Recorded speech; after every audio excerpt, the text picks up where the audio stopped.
الإسلام ديني ومحمدا رسول الله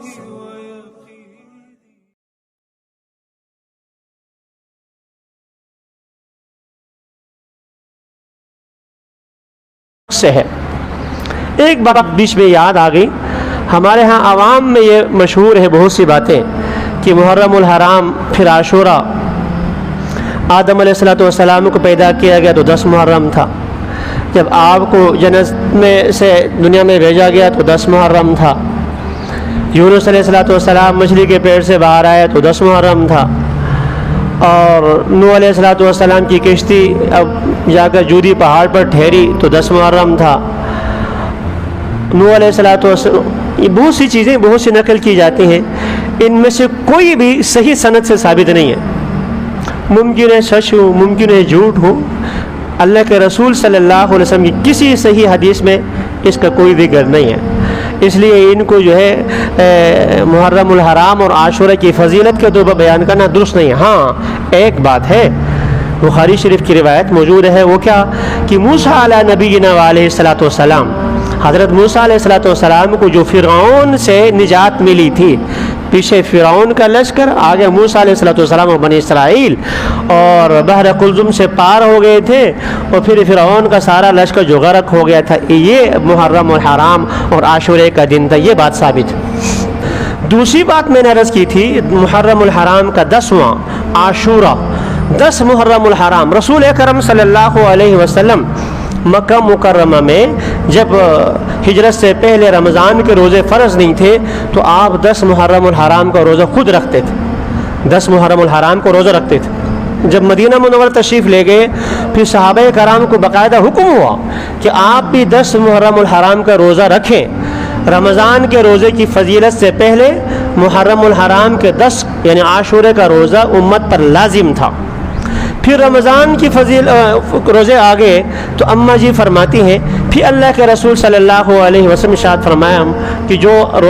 روزہ رکھنا چاہتا ہے رکھ لے، جو نہ رکھنا چاہتا ہے نہ رکھے۔ تو 10 محرم الحرام کی روزہ کی فرضیت ختم ہو گئی، لیکن مستحب اب بھی ہے۔ اللہ کے نبی نے فرمایا صلی اللہ علیہ وسلم، صوم یوم عاشوراء، عاشوراء یعنی 10 محرم الحرام کے روزہ احتسب علی اللہ، میں اللہ سے یہ امید رکھتا ہوں کہ اللہ تعالیٰ 1 سال کے گناہ معاف فرمائے۔ عاشوراء 10 محرم الحرام کا روزہ کوئی شخص رکھے، اللہ کے نبی فرماتے ہیں کہ مجھے اللہ سے امید ہے اللہ پچھلے 1 سال کے گناہ اس کے معاف فرمائے۔ حضرت صلی اللہ علیہ وسلم مدینہ منورہ تشریف لے گئے تو وہاں یہود رہتے تھے، اور یہود اہل کتاب کہلاتے ہیں، وہ مشرکین کے بے نسبت، وہ کم از کم کسی نبی کو تو مانتے تھے، مرنے کے بعد کی زندگی کو مانتے تھے۔ مکے کے مشرک وہ تو مرنے کے بعد کی زندگی کے منکر تھے، کسی نبی کو نہیں مانتے تھے۔ تو جن احکام میں اللہ کی طرف سے کوئی حکم نہیں آیا، اس میں اللہ کے نبی کی اندر سے خواہش ہی ہوتی تھی یہ ان اہل کتاب کے ساتھ مشابہت اختیار کی جائے، ان کے ساتھ جو موافقت اختیار کی جائے۔ تو جب آپ صلی اللہ علیہ وسلم مدینہ منورہ تشریف لے گئے، آپ خود روزہ رکھتے تھے، پتہ چلا کہ یہود بھی روزے رکھتے ہیں،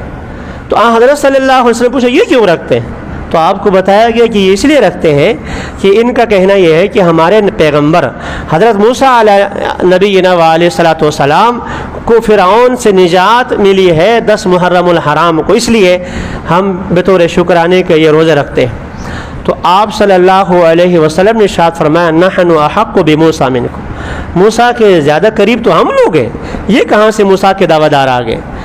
لہذا ہم رکھیں گے، امت کو حکم ہوا روزے رکھیں، اور امت کے ذمہ لازم کر دیا گیا۔ پھر جب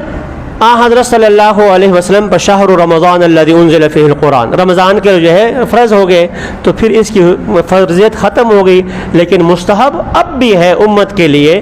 کہ یہ تو دوسری بات ہو گئی کہ محرم الحرام کے 10 محرم الحرام کا روزہ یہ سنت ہے، مستحب کہہ دے سنت کہہ دے ایک ہی چیز ہے، اور اس کی فضیلت یہ ہے کہ اس ایک روزہ رکھنے سے اللہ تعالیٰ پچھلے 1 سال کے گناہ معاف فرماتا۔ ابتدائی ایام میں جب آپ صلی اللہ علیہ وسلم مدینے میں تشریف لے گئے، جیسے میں نے عرض کیا کہ یہودیوں کے ساتھ قربت والی بات تھی، لیکن یہودیوں کی سرش میں یہ بات داخل ہے، وہ احسان فراموش ہے، جتنے زیادہ احسان کرو گے وہ اتنے زیادہ آپ کے جو ہے وہ مخالفت پر اترائیں گے، کہ لَتَجِدَنَّ أَشَدَّ النَّاسِ عَدَاوَةً لِلَّذِينَ آمَنُوا الْيَهُودُ، مومنین مسلمانوں کے سب سے زیادہ دشمن کائنات میں اگر کوئی ہیں تو وہ یہودی ہیں۔ اللہ کے نبی کو یہ ساری چیزیں معلوم ہو گئیں، تو حضرت صلی اللہ علیہ وسلم نے وفات سے پہلے والے سال، مسلم شریف کی روایت ہے، آپ نے ارشاد فرمایا لئن بقیت الی قابل، اگر اگلے سال میں زندہ رہا تو میں ان کے ساتھ 10ویں کے ساتھ ایک روزہ اور ملاؤں گا، اور آپ نے فرمایا خالف الیہود، یہودیوں کی مخالفت کرو، یہودیوں کی مخالفت کرو، وہ ایک روزہ رکھتے ہیں تم 2 رکھو، 9-10 کو رکھو، 10-11 رکھو۔ ہمارے یہاں مدینہ منورہ کا میثاق یہودیوں کے ساتھ میثاق تو بہت یاد ہے، بہت سے ہمارے بھائیوں کو جو ہے مدینے میں حضور تشریف لے گئے تھے اور یہودیوں کے ساتھ میثاق کیا تھا، معاہدہ کیا تھا، یہ تو بہت یاد ہے، لیکن اللہ کے نبی نے وفات کے آخر ایام میں جو کان میں باتیں کہی تھی صحابہ کرام میں، کیا فرمایا تھا؟ الصلاۃ، وفات دنیا سے جاتے وقت نماز کا اہتمام کرو، وما ملکت ایمانکم، اپنے ماتحت حضرات کا خیال رکھو۔ اس موقع پر ایک جملہ اور فرمایا تھا، کیا؟ اخرج الیہود والنصارى عن جزیرۃ العرب، یہود و نصارہ کو جزیرہ عرب سے نکال کر باہر پھینک دو۔ تو مدینے میں جا کر میثاق والی وہ تو ہمارے بھائیوں کو بہت خوب یاد ہے، لیکن یہ والی بالکل یاد نہیں ہے کہ وہاں خالف الیہود، یہودیوں کے ساتھ مخالفت کرو۔ اللہ کے نبی نے اتنا بھی برداشت نہیں فرمایا کہ ایک روزہ ہم بھی رکھتے ہیں، ایک روزہ وہ بھی رکھتے ہیں، ہم ایک نہیں رکھیں گے، 2 رکھیں گے، 9-10 کو رکھیں یا 10-11 کو رکھیں۔ مشرکین نے صرف اتنا کہا تھا، آپ جو ہے جو کچھ اپنی دعوت دیتے رہیں، لیکن ہمارے جو بت ہیں، ہم جن کو خدا مانتے ہیں، ان کے خلاف کچھ نہ بولیں، بس اتنی سی ہو، ہم کچھ نہیں کہتے۔ پوری صورت نازل ہو گئی، قل، اے پیغمبر آپ کہہ دیں، یا ایھا الکافرون، اے کافرو۔ بعض لوگ تو ہمارے بھائی یوں بھی کہتے ہیں کسی کافر کو بھی کافر نہیں کہنا چاہیے، کسی کافر کو بھی کافر نہیں کہنا چاہیے، خود قرآن کہتا ہے یا ایھا الکافر، یہ قرآن کی آیت ہے، یہ میں کوئی ایکسپریس اخبار یا جنگ نہیں پڑھ رہا۔ قل، اے پیغمبر، اے محمد صلی اللہ علیہ وسلم،